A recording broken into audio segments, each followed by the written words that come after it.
Olá, seja muito bem-vindo a mais uma aula da nossa série Aprendendo as Escrituras. Hoje nós vamos estudar a carta de Paulo aos Gálatas.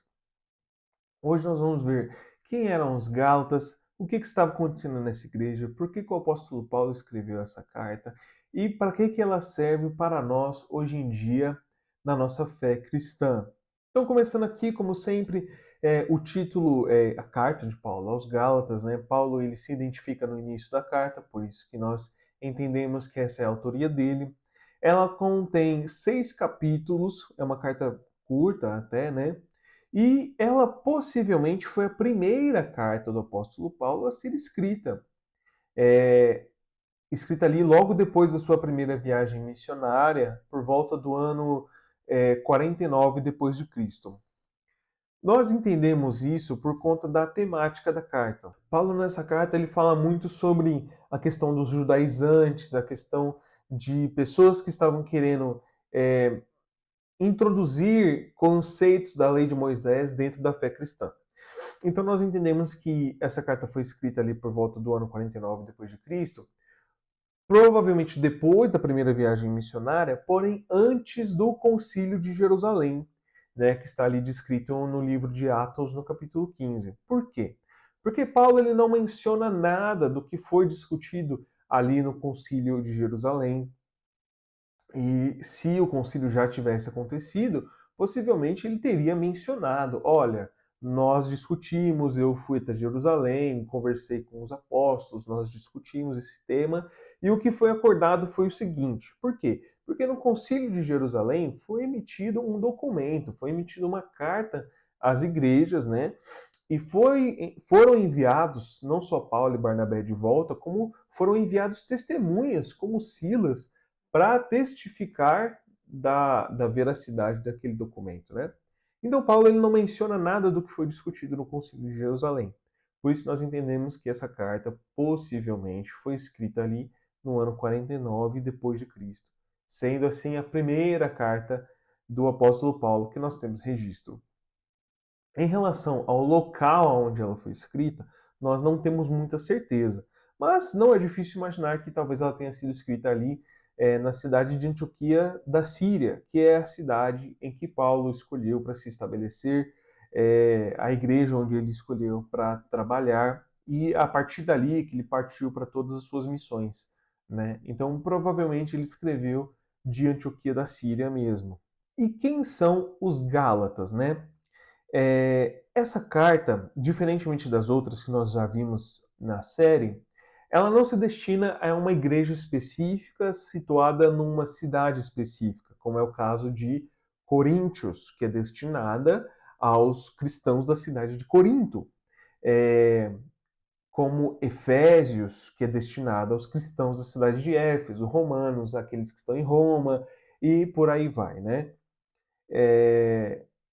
Não existe uma cidade chamada Galácia, né? Isso porque o termo Gálatas se refere àqueles que moravam numa região da Ásia Menor, que hoje é um território que pertence à Turquia. Essas cidades são as cidades que Paulo visitou na sua primeira viagem missionária, como eu vou mostrar para vocês no mapa daqui a pouco. Então, essa carta ela se direciona às cidades de Antioquia da Pisídia, Icônio, Listra e Derbe.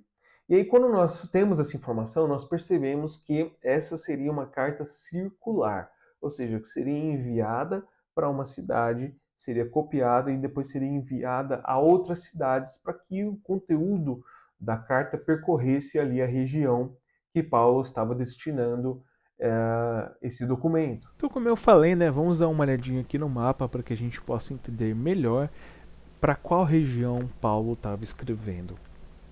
Como vocês podem ver ali na legenda, esse é o mapa da primeira viagem missionária do apóstolo Paulo, né? Vamos dar uma entendida aqui no mapa primeiro, vamos nos situar onde nós estamos, né? Aqui é o mar Mediterrâneo, né? Ali no norte da África, sul da Europa. Dá para ver aqui pela posição no globo, né? Então aqui em cima, nessa parte aqui, nós temos o norte da África, aqui o delta do rio Nilo, no Egito. Essa região aqui é a região de Israel, Palestina, Síria, Jordânia. Essa região aqui, hoje nós chamamos de Turquia. Essa região aqui, na época, já era a Grécia, né, o que nós chamamos de Macedônia aqui no norte, e a Grécia aqui embaixo. Aqui a Itália, com a sua capital em Roma, capital do Império Romano, né? E como eu falei, se nós vemos um zoom aqui, ó, por exemplo, a carta aos Tessalonicenses é escrita para aqueles que moravam em Tessalônica. A carta aos Coríntios para aqueles que moravam em Corinto, né? Aqui a região da Acaia, né? Que Paulo se dirige. A igreja, quer dizer, a carta aos Efésios é para aqueles que moravam da igreja de Éfeso. A Colossenses para a igreja que havia em Colossos. Mas não existe uma cidade chamada Galácia. Porque se você já reparou, a Galácia ela é uma região aqui da Ásia Menor, como eu falei, que hoje é a Turquia. Então, se nós olharmos aqui o trajeto da primeira viagem missionária do apóstolo Paulo, ele parte aqui de Antioquia da Síria, né? Nós já temos uma aula sobre o apóstolo Paulo. Ele parte aqui de Antioquia da Síria, passa pela ilha de Chipre, de Pafos, né? Ele vai até Perge e de Perge ele sobe, literalmente sobe para Antioquia da Pisídia. Essa parte mais escura aqui no mapa indica que era uma região montanhosa, né? Então você tem aqui essas igrejas que compõem as igrejas da Galácia, né? São elas Antioquia da Pisídia, Icônio, Listra e Derbe. Essas são as igrejas para qual Paulo está escrevendo a sua carta aos Gálatas. Eles são os chamados Gálatas, né? Que foram as igrejas, as primeiras igrejas que Paulo fundou e, portanto, elas também são a primeira carta que Paulo escreve. E o que levou Paulo a escrever essa carta aos Gálatas? As cartas, como os irmãos estão percebendo, sempre tem um motivo que impele, que move o apóstolo Paulo a escrever, seja para corrigir um problema da igreja, seja para responder dúvidas, né? No caso dos Gálatas, o que estava acontecendo na igreja, né? Para isso, nós vamos voltar um pouquinho ali em Atos 15. Em Atos 15, nós lemos que alguns cristãos de viés judaizante, ou seja, pessoas que queriam incluir aspectos da lei de Moisés dentro da fé cristã, desceram de Jerusalém para Antioquia da Síria e, sem a autorização da igreja, começaram a ensinar essas coisas, a perturbar os novos convertidos, dizendo que se eles não seguissem a lei de Moisés, eles não seriam salvos. Então é basicamente assim, olha, você crê em Cristo, mas não basta crer em Cristo, você precisa também guardar o sábado, guardar os instrumentos, os dias da lei, guardar a lei, praticar a lei de Moisés. Senão você não será salvo. Então é uma fé cristã com aspectos judaicos. Isso lá em Atos 15. Então esses judaizantes, né, que nós vamos chamar aqui, eles eram cristãos que eles não conseguiam assim, compreender completamente é, essa nova realidade, essa nova aliança que é baseada na salvação pela fé, né? Baseada na salvação pela fé no sacrifício único de Jesus Cristo, o sacrifício suficiente do nosso Senhor. Então, eles criam que Jesus era o Messias prometido, mas ao mesmo tempo eles acreditavam que você deveria cumprir as ordenanças mosaicas, né? A lei de Moisés, como eu falei, né? Especialmente os cerimoniais. E aí, esses mestres, eles passaram a obrigar os cristãos, os gentios, os novos convertidos, a também passarem por esses ritos de circuncisão, de acepção de alimentos, né? Você não comer certos tipos de alimento, guardar o sábado e os demais dias sagrados, né? E aí, quando isso chega em Antioquia da Síria, que é a cidade que Paulo e Barnabé estavam estabelecidos, eles obviamente se opõem fortemente a esse movimento, começam a debater ali e aí eles decidem levar essa causa de volta para Jerusalém para debater ali com os demais apóstolos. E aí isso é o que gera o primeiro concílio da igreja, o concílio de Jerusalém. Então, já que estava tendo esse movimento ali no primeiro século da igreja, não é difícil imaginar que esses judaizantes também chegaram à região da Galácia e também começaram a perturbar os novos convertidos de lá. E não só isso, não só eles estavam corrompendo a mensagem do evangelho, como eles tentavam também ativamente manchar a imagem do apóstolo Paulo para aqueles cristãos, dizendo que o apóstolo Paulo não era um apóstolo genuíno, que ele não estava no meio dos 12 originais, dizendo que o apóstolo Paulo havia suavizado a mensagem de Deus, tendo em vista ali ganhar os gentios. E aí, quando o apóstolo Paulo fica sabendo disso, ele escreve uma carta até bastante enérgica, porém bastante instrutiva sobre esse assunto, né? A carta de Gálatas, ela é tida como a carta da liberdade cristã.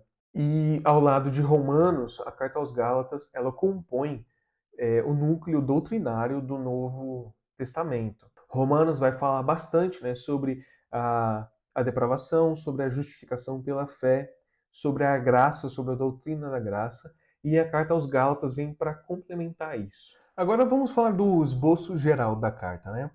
A carta ela se divide em três grandes seções, né? A primeira seção é bastante autobiográfica. Paulo ele vai falar um pouco da vida dele e a maioria das informações que nós temos sobre a vida do apóstolo Paulo vem dessa parte autobiográfica da carta de Gálatas, né? Um, e aí ele vai contar como que foi o seu procedimento anteriormente no judaísmo e como que foi o processo de conversão dele, né, como Deus alcançou ele pelas suas misericórdias e como que ele renunciou toda a sua posição social na sociedade judaica por amor a Cristo. E nisso que ele conta a história dele, ele vai demonstrar da onde que vem a autoridade que ele tem, a autoridade apostólica principalmente.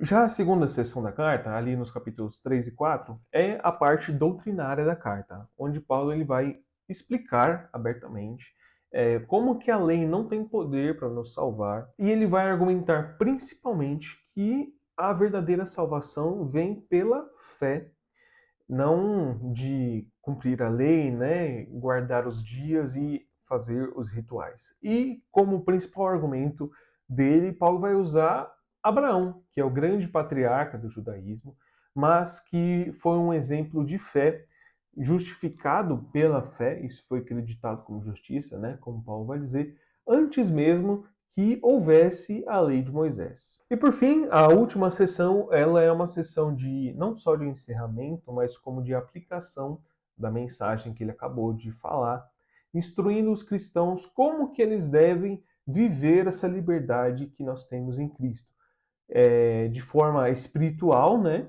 E não usando a liberdade que nós temos em Cristo para dar lugar à natureza humana, para dar lugar às coisas da carne. Vamos agora, de fato, entrar no conteúdo da carta de Paulo aos Gálatas, observando aqui os primeiros dois capítulos. Dá uma olhadinha comigo nos primeiros 5 versículos da carta de Paulo aos Gálatas. Paulo começa a carta falando o seguinte: Paulo, apóstolo enviado, não da parte de homens, nem por meio de pessoa alguma, mas por Jesus Cristo e por Deus Pai, que o ressuscitou dos mortos. E todos os irmãos que estão comigo às igrejas da Galácia. A vocês, graça e paz da parte de Deus, nosso Pai, e do nosso Senhor Jesus Cristo, que se entregou a si mesmo por nossos pecados, a fim de nos resgatar dessa presente era perversa, segundo a vontade de nosso Deus e Pai, a quem seja toda glória para todo sempre. Amém. Então perceba que já na primeira frase, Paulo ele já demonstra a sua autoridade apostólica, deixando claro que o chamado dele não foi feito por homem nenhum, mas pelo próprio Deus, quando ele se converteu ali na estrada de Damasco. Perceba também que já nesses versos iniciais, Paulo ele dá qual vai ser o tom da carta dele, falando ali do sacrifício de Jesus Cristo. Então, já no início da carta, ele já contrasta a lei com a graça, quando ele fala o seguinte: que Jesus Cristo se entregou a si mesmo por nossos pecados, a fim de nos resgatar dessa presente era perversa. E aí, como eu falei, a carta aos Gálatas é uma carta bastante enérgica do apóstolo Paulo. Ele está muito perplexo com essa atitude que eles estão tendo, né? E aí, logo no início, ele já escreve uma das frases mais marcantes do Novo Testamento, quando ele fala o seguinte: mas ainda que nós, ou um anjo do céu, pregue um evangelho diferente daquele que nós lhes pregamos, que seja amaldiçoado. Como já dissemos, agora repito: se alguém lhes anuncia um evangelho diferente daqueles que vocês receberam, seja amaldiçoado. E aí fica aqui a pergunta, né? Por que Paulo é tão enérgico nessa declaração? Não custa lembrar que a palavra evangelho significa boa notícia. A boa notícia que chegou a todos nós que carregamos o pecado de Adão e que nós também temos os nossos próprios pecados, nossas próprias ofensas contra Deus, que nós estávamos condenados a receber a ira de Deus, né? A condenação eterna, o inferno. A boa notícia é que Jesus, Filho de Deus, veio, se tornou carne e se sacrificou no nosso lugar, recebendo sobre si a ira que era destinada a nós. Essa é a boa notícia. E aí agora nós somos declarados justos diante de Deus, nós somos declarados justos mediante, através da fé que nós temos em Jesus Cristo, da fé que nós temos nesse trabalho que ele realizou. E aí todo aquele que crê nessa verdade também recebe essa boa notícia. Nós somos salvos da condenação através do sacrifício de Jesus. E não só salvos, mas também declarados justos diante de Deus. Ou seja, nós não somos salvos pelos nossos méritos, mas pelos méritos de Cristo. E aí, isso é o Evangelho, isso é a boa notícia que os Gálatas receberam e que nós recebemos também. E aí é por isso que Paulo ele quer relembrar essa mensagem aos Gálatas. É por isso que Paulo ele escreve essa mensagem tão enérgica de que se alguém vier pregando alguma coisa diferente disso, alguma coisa que vá diminuir o sacrifício de Cristo, que essa pessoa seja amaldiçoada. No caso dos Gálatas, eles foram convencidos de que crer em Cristo é importante sim, mas que observar os mandamentos e os ritos judaicos era tão importante quanto.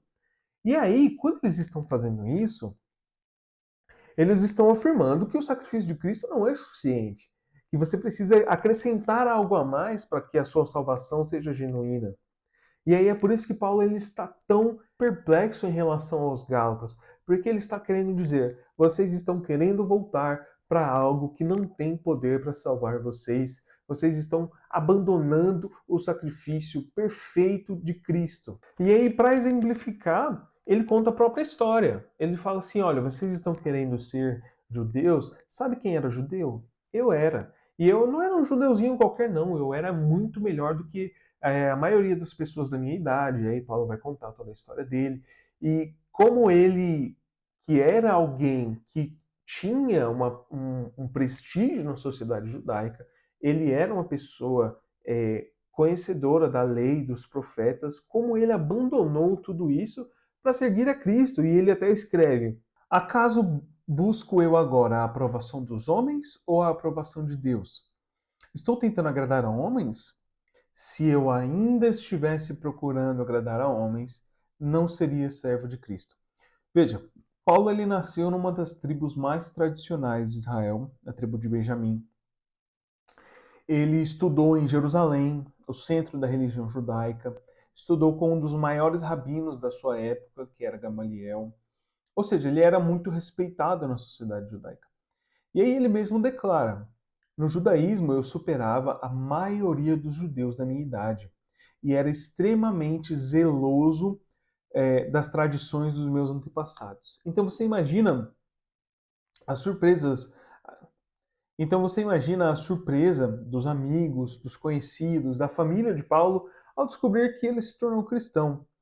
É, Então você imagina a surpresa dos amigos, dos conhecidos, da família de Paulo ao descobrir que ele havia se tornado cristão, e aí ele abandonou todo o seu prestígio, todo o seu respeito na sociedade judaica, porque ele havia encontrado a Cristo, né? Quantas expectativas em relação a Paulo não foram frustradas, né? Mas nada disso importava, porque agora ele havia conhecido a Cristo. E aí ele fala: mas Deus me separou desde o ventre materno e me chamou por sua graça. Quando lhe agradou revelar o seu Filho a mim, para que eu o anunciasse aos gentios. Então, aquilo que os Gálatas tinham como benefício, né, ser mais judaizantes, Paulo ele reputou tudo isso como perda, porque ele conheceu a Jesus Cristo. E aí, a partir desse ponto, e se estendendo por todo o capítulo 2, é a seção autobiográfica do apóstolo Paulo. Ele vai falar da sua vida, do seu ministério, e aí ele vai falar como ele recebeu essa mensagem, que não foi de homem algum, mas do próprio Jesus Cristo, enquanto ele passou 3 anos, né, na região da Arábia, e só depois desse período ele voltou a Damasco, e só depois ele foi até Jerusalém, onde ele encontrou Pedro, Tiago, irmão de Jesus, e João. E agora nós vamos para os capítulos 3 e 4, que compõem a seção doutrinária dessa carta. Paulo ele inicia o capítulo 3 lembrando de que forma o evangelho foi apresentado aos Gálatas. Ou seja, a mensagem que Paulo trouxe a eles era o Cristo crucificado. E aí ele traz 3 evidências de que os Gálatas, até aquele momento, estavam experienciando a espiritualidade através da fé e não das obras da lei. Isso é, o recebimento do Espírito Santo, aperfeiçoamento espiritual e a realização de milagres entre eles. No início do capítulo 3, Paulo questiona: essas 3 coisas aconteceram pela prática da lei ou pela fé que vocês tiveram? E aí ele faz um novo questionamento. Se toda essa obra espiritual se iniciou pela fé e por intermédio do Espírito Santo, por que agora vocês estão querendo continuar essa caminhada cristã através do cumprimento da lei de Moisés? E aí, para fundamentar o seu argumento, ele usa o exemplo do patriarca Abraão, o grande patriarca do judaísmo. A Escritura afirma que Abraão creu em Deus e isso lhe foi creditado como justiça. Ou seja, e isso, pela fé que ele teve em Deus, ele foi justificado. Então, Paulo declara que os verdadeiros filhos de Abraão não são aqueles que descendem dele através da linhagem de sangue, né? Mas sim aqueles que creem como ele creu. E aqui nós temos 2 verdades que o apóstolo Paulo traz para a gente. A primeira é que pela prática da lei ninguém será justificado, ou seja, ninguém terá seus pecados apagados, nem será declarado justo diante de Deus. Por quê? Porque isso é uma característica, é uma prerrogativa da fé e não da prática da lei. Em segundo lugar, a lei não procede da fé e, portanto, ela não tem poder para salvar, porque a lei procede da prática. A lei diz: faça e você viverá. E a ideia central de Paulo nesse capítulo aqui é mostrar que a promessa que Deus fez a Abraão, qual que é a promessa que Deus fez a Abraão? Por meio de ti serão abençoadas todas as nações da terra. Essa promessa estava relacionada diretamente com Cristo, porque Jesus ele não só é descendente de Abraão, mas como ele também cumpriu toda a lei e ele assumiu na cruz a maldição destinada ao pecador, como eu expliquei mais cedo no vídeo, né?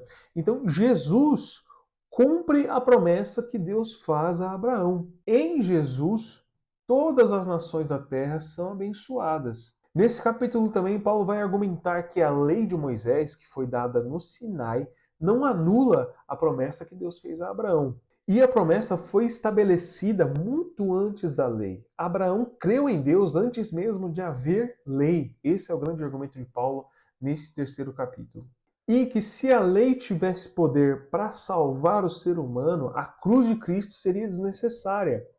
Mas então, qual é o propósito da lei? Para que a lei foi dada? A lei foi dada com o propósito de revelar o pecado, de expor as nossas imperfeições e expor como nós não temos capacidade de, pelos nossos méritos, pelos nossos atos, chegar-se a Deus.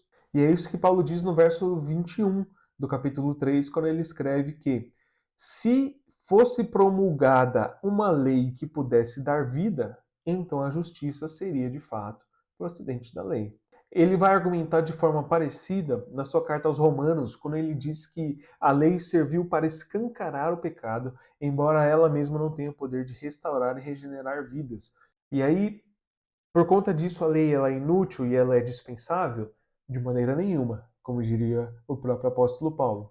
Porque a lei, ela se originou no coração de Deus. A lei é boa. A lei, ela demonstra como Deus é altamente moral, né? O apóstolo Paulo, em Romanos, ele diz: Eu não saberia o que é cobiça se a lei não dissesse, não cobiçarás. E aí, nesse ponto, você deve estar tendo a mesma pergunta que os Gálatas tiveram. Então, para que serve a lei? Se ela não pode salvar, por que existe lei? E Paulo responde que a lei existe por causa das nossas transgressões, como uma forma de revelar o pecado até que chegasse o descendente prometido de Abraão, né, que é o Cristo. Então, a lei, ela aponta para Cristo. Ela aponta para a nossa necessidade de um Salvador, que é Jesus. E aí é nesse ponto que Paulo vai dizer que a lei agiu como um tutor, ou seja, aquele que é um responsável temporário que cuida de uma criança até que o seu verdadeiro guardião chegue. A lei nos assessorou até a chegada de Cristo. E uma vez que Cristo chegou e cumpriu sua missão, é mediante agora a fé nele que nós obtemos a salvação e que nós temos os nossos pecados limpos e recebemos o título de filhos de Deus e também filhos de Abraão, né? Partindo para o quarto capítulo, no início ali do capítulo 4, Paulo ele demonstra uma preocupação bastante pastoral em relação às suas ovelhas da Galácia, né? Ele diz assim, ele escreve que tem medo que ele tenha trabalhado em vão e que ele sofre aflições profundas até que ele veja que Cristo foi formado naquelas pessoas. Ele diz que sofre dores de parto. E uma dor de parto não é uma dor qualquer, não é uma dor que nós sofremos calados, é uma dor que está literalmente te rasgando, é uma dor onde você grita. Ele é esse tipo de sentimento de aflição que Paulo tinha em relação às suas ovelhas gálatas, quando ele pensava assim, até que Cristo seja formado em vocês. E ele continua argumentando no capítulo 4. E agora ele utiliza uma alegoria entre Sara e Agar, as duas esposas de Abraão. Essas mulheres são símbolos das alianças de Deus. Nessa alegoria que Paulo está fazendo aqui no capítulo 4, Agar e o seu filho Ismael são símbolos da lei e do Sinai, enquanto Sara e Isaac são símbolos da graça e da promessa de Deus. Vamos ver o que Paulo diz aqui no capítulo 4. Pois está escrito que Abraão teve dois filhos, um da mulher escrava, isso é, Agar, e outro da mulher livre, Sara. O filho da escrava nasceu segundo a carne, e o filho da mulher livre nasceu mediante a promessa. Gálatas 4, do 22 a 23. Então, o que Paulo está dizendo aqui sobre Ismael, o primeiro filho de Abraão? Ele está dizendo que Ismael nasceu segundo a natureza humana e para a escravidão. Ou seja, primeiro ponto, não houve nenhum milagre na concepção de Ismael. O seu nascimento ele foi uma escolha puramente humana, baseado ali nas capacidades que Abraão e Agar tinham em gerar uma criança. Foi algo completamente natural, foi algo completamente humano, algo completamente feito pelos meus próprios esforços. Tem um autor que diz o seguinte: Ismael foi o resultado do planejamento humano ao invés da confiança na promessa de Deus. E é por isso que aqui, na carta aos Gálatas, Ismael representa a lei, a aliança do Sinai. Porque na antiga aliança, tudo depende do homem. A lei diz, faça e você viverá. Não faça e você terá maldições, né? Já na nova aliança, Deus diz, eu farei, eu tomarei a frente, eu irei em direção a eles. Já em relação a Isaac, Paulo afirma que ele nasceu segundo a promessa e para a liberdade, porque ele era filho de uma mulher livre. Então, a primeira coisa, Isaac nasceu por intervenção divina. Isaac nasceu por intervenção sobrenatural de Deus, por conta de dois aspectos. Primeiro, os pais dele já eram muito avançados em idade. Abraão já tinha 100 anos, Sara também já tinha, se não me engano, 99 anos. E o segundo ponto é que Sara era estéril. Então, por conta desses dois fatores, a uma intervenção de Deus na concepção de Isaac.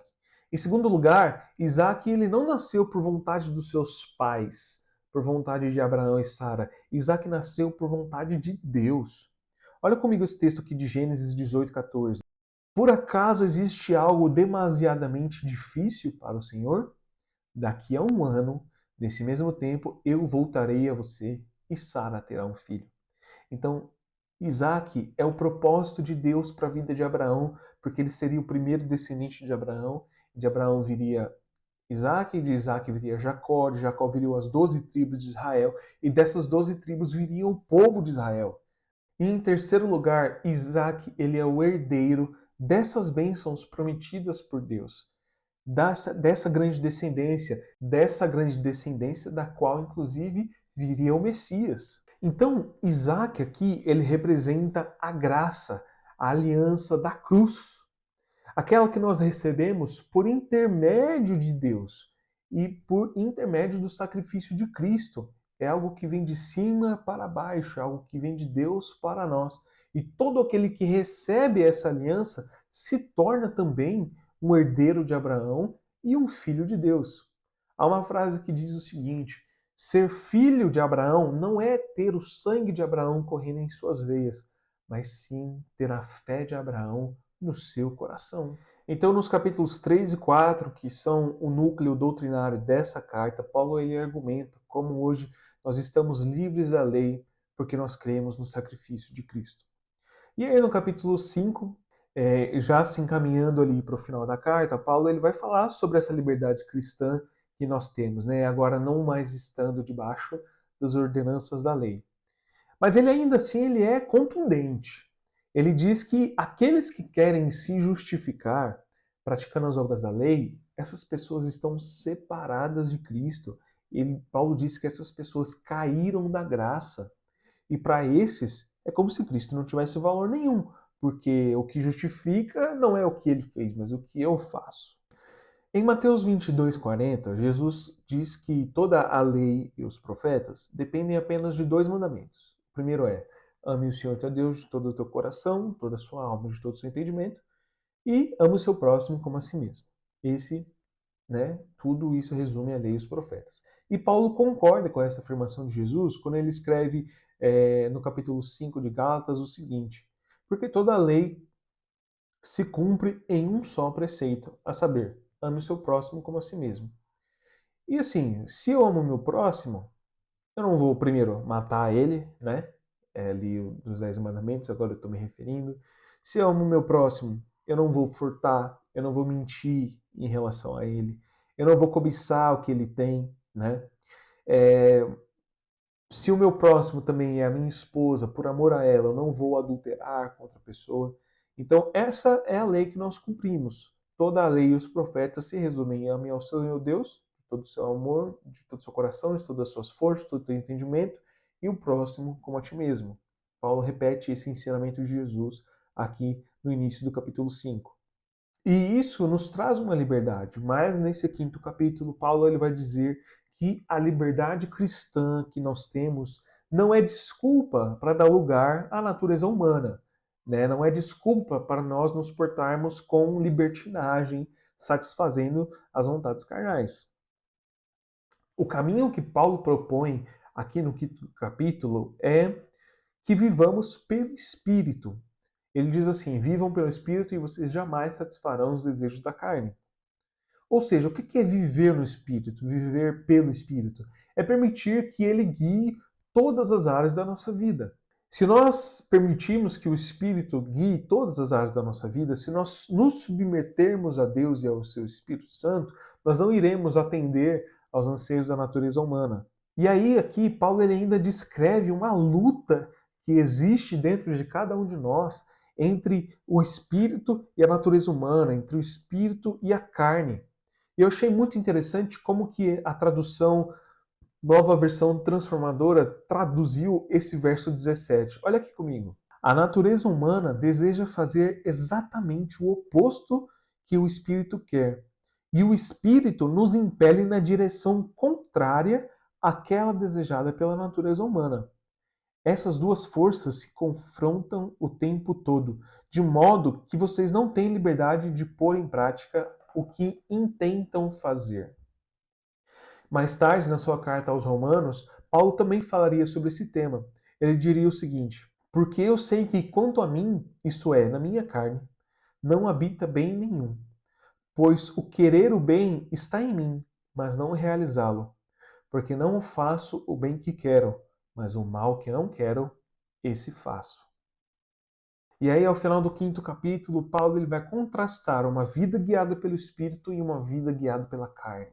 Ele vai falar os frutos da carne e os frutos do Espírito. Agora, no 6º capítulo, já em suas palavras finais aos Gálatas, o apóstolo Paulo vai orientar que aqueles irmãos que são cheios do Espírito Santo, aqueles irmãos que são espirituais, orientem aquele irmão que caiu em pecado com um espírito de mansidão e de brandura, ajudando este irmão a voltar para o caminho certo. Tendo eles mesmos, cuidado para que eles não fossem tentados. E aí, dessa forma, eles estarão cumprindo a lei de Cristo. Olha só, a lei de Cristo, não a lei de Moisés. Ou seja, levando as cargas uns dos outros. E ele também chama as pessoas a fazerem uma autoavaliação de si mesmas, porque ele diz assim que aquilo que você plantar, você também colherá. E aí ele encerra o assunto dos judaizantes de forma cabal, dizendo que de nada vale ser circuncidado ou não. O que importa é ser uma nova criação. O que importa não são as alianças externas, os atos externos que nós praticamos, e sim a aliança interna que Deus faz no nosso coração. E por hoje era isso. Essa foi a nossa aula sobre a carta de Paulo aos Gálatas. Eu espero que, assim como eu, você tenha aprendido muito, que nós possamos viver essa liberdade em Cristo, submetidos a Ele e ao Seu Espírito Santo. Mais uma vez eu agradeço você que chegou até aqui e nós nos vemos na próxima aula e até lá, fiquem todos com Deus e que a paz do Senhor os acompanhe.